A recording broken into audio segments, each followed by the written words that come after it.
নমস্কাৰ, আকৌ এটা মিনি ব্লগ লৈ আহিছোঁ আৰু এয়া দেখিছে বনশাক বুটলি আনি থৈছোঁ খুতৰা হয়। আৰু এইফালে মাছ, আজি মাছৰ লগত বনশাক বনাম, ভিডিঅ'টো চাই থাকিব। আৰু এইফালে দেখিছে কেৰাহীত মাছটো দি দিয়া হ'ল আৰু জুইৰ পৰা বহাই দিছোঁ। মাছটো পূৰা ভাজি কৰি লৈছোঁ অলপ টাইম। মাছটো ভাজি কৰি লোৱাৰ পিছত এয়া বনশাকখিনি দি দিয়া হ'ল আৰু বনশাকখিনি প্ৰথমে ভাজি কৰি লৈছোঁ। তাৰ পৰা মাছটো দি দিম আৰু এইফালে এয়া দেখিছে মোৰ শাক উতলি দেই আৰু পূৰা উতলি আছে। আৰু এইফালে ভাত ৰেডি হৈ গ'ল আৰু এয়া মায়ে ভাত বাঢ়ি আনিলে আৰু এয়া চাওকচোন আমাৰ ঘৰৰে শাক পাচলি আৰু আপোনালোককো অলপ বঢ়াই দিলোঁ।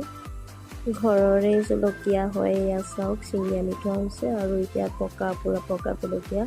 আৰু এইফালে চব ভাত কেৰেলা এয়া ছিঙি আনি থোৱা আছে আৰু তিতা কেৰেলা ভাত কেৰেলা দুয়োটা আছে। আজি ভিডিঅ'টো ইমানেই, বাই বাই।